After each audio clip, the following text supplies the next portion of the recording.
Experts have already made predictions for the battle between Francis Ngannou and Anthony Joshua, which is scheduled for March 8th. Eddie Hearn believes that this fight is definitely going to end in a knockout, and he stated, "I really believe AJ knocks him out, but he's a dangerous fight. I know that this guy's a big lump that can really punch, and I think he has no fear, which makes him dangerous. But I just feel like AJ's in a great place, and I expect him to pick him apart and knock him out." Carl Frosch, speaking on his YouTube channel, said that a matchup with AJ was interesting, but that neither man is ready for it. The Anthony Joshua Ngannou fight is interesting, something I'd want to watch, but I don't think he's ready for it yet. I don't think AJ's ready for it yet. He might go in there, outbox him, and beat him because he's an Olympic champion. He's showed us time and time again how good he is. But since the Ruiz fight, we've got question marks over his mentality. Ngannou, I think, needs to be given the opportunity to go in there with Fury again. If Fury jumps in straight with Usyk, a fight I want to see. There's too many question marks over his fight with Ngannou. I'd have to pick AJ to beat Ngannou. Ngannou would be making his second professional boxing match, and Anthony Joshua's a tidy, quality fighter.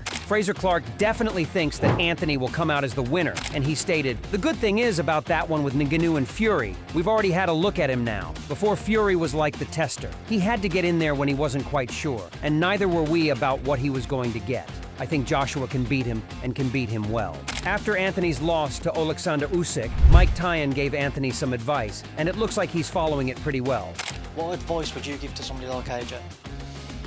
That he has a lot of talent and not to get discouraged. He only loses when he quits. When you quit, all the doors of opportunities close. You know what I mean? You have to be game, and then don't get discouraged if you lose. Listen, you just lost, you may have got $30 million. You should give Usyk a kiss and say, "Can we do this again?" Don't let this internalize you. "Oh, I can't fight now, this white boy kicked my ass, people are laughing at me." No, he kicked my ass for $50 million or $30 million. I hope he kicks my ass again, but this time it might not work out that way. I'm gonna kick his ass. I just think the more time you lay off, the worse you get. You have to fight constantly. To be the best, you have to do it more and more and more. Tony Bellew seems to think that the fight will go the same way Eddie Hearn thinks, and he stated, "I'm going with AJ, and I'm expecting him to do it in a brutal manner too. Fury and Joshua are fighters with different approaches, and if Joshua goes into this fully prepared and focused, then he'll win easily. Ngannou proved a lot of people wrong against Fury, but this is a different fight, and I'm expecting Joshua to flatten him in about 1 or 2 rounds. Simon Jordan is just as disappointed about this fight as he was about the one between Francis Ngannou and Tyson Fury. Simon stated, "I have the same disdain for the fight. I understand the genesis for it. I understand the reasons why. This is what Saudi Arabia wants. If Saudi is going to be the new financial capital of boxing, then this is what it looks like. They think that MMA fighters that have had one fight and been ridiculously ranked as number 10 in the WBC rankings is now a viable way for boxing to generate interest. I think it's sad. I understand why Anthony Joshua is taking the fight. I understood why Tyson Fury took the fight, because the economics are so significant that you take these fights." Gabe Rosado had some advice for Anthony Joshua before he hops in the ring with Francis Ngannou. Gabe stated, "It's going to be entertaining because Ngannou can actually fight. I don't think Tyson was in tip-top shape going into that fight, but I think Ngannou could fight anyway. What I'm saying is, I think Joshua can't take him lightly. It'll end up looking like how it did for Tyson." David Price really thinks that Anthony will make an example of Francis, and he stated, Francis Ngannou, has a strong belief that he's going to knock out Anthony Joshua, and he explained it to Ariel Helwani. Most importantly, last question, Francis. How do you win on March 8th? Win on March 8th? Doesn't matter. I think most likely knock him Anthony Joshua out. I think he's easier to go down than Fury.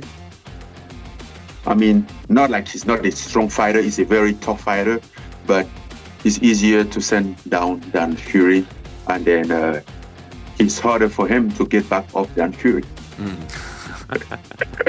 Even Carl Froch believes that AJ will come out on top, and he stated, "I'd have to pick AJ to beat Ngannou. Ngannou would be making his second professional boxing match, and Anthony Joshua's a tidy, quality fighter." Eddie Hearn believes that Anthony Joshua switched off for a bit after seeing that Deontay Wilder lost his fight, but he swears that Anthony is motivated to win. Eddie stated, "AJ didn't need a lot of convincing for the Ngannou fight. He is on a roll at the moment. He feels good after the Wallen fight. I think after Wilder lost, he kind of switched switched off for a week or 10 days. He had to cut his holiday short a few days ago to fly back and start camp. He was going to do that anyway for Wilder, but I think when Wilder lost, he maybe just switched off a little bit, so he needed to switch back on. In Ngannou's mind, this is the toughest fight of his career. Francis is a very dangerous man, and they will be training with every ounce of their soul to be victorious. It's not a great look losing to Francis Ngannou, and he's going to do everything he can to avoid that. It's never anything we anticipated because we presumed we were fighting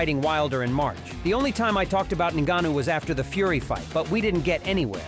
Meanwhile, Robert Garcia is just waiting for Anthony Joshua to face Alexander Usyk again. Robert stated, "He is the second most talented fighter in the heavyweight division. So much potential, so big, so strong, but he needed that confidence. And I think that last fight against Otto Wallen showed him that he belongs up there. Even though he has lost to Usyk, he has got to think that he is the best. The way he fought, I wouldn't be surprised if he beat Usyk in a third fight because he fought well. I think that activity was the main thing. I'm glad they did increase it. That was the one thing that Rudy Hernandez and myself told him after the fight against Usyk in the locker room. I told everybody to keep him active, fight him Joshua again right away, and they did. 3 times he fought this year. That was the best thing that they could have done for him." Dan Rafael addressed all the haters who believe that Francis Ngannou is skipping ahead of the people who really deserve the fights he's getting. I understand it, but I don't give it any credence because, you know, if you're going to get to the big fights, number one, you have to earn it. And I'm not knocking Martin Bakol or anything like that. I have nothing bad to say about him. I don't know if I could say he's earned, you know, some big mega fight.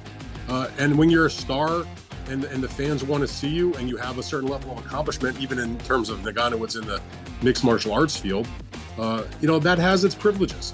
There's a lot more people out there that would be interested to pay money and watch a Francis Ngannou fight an Anthony Joshua than would be to do that between him and Martin Bakol or any, you know, many other heavyweights out there that have rankings or have good records, etc. So, you know, I understand the frustration, but, you know, that's life.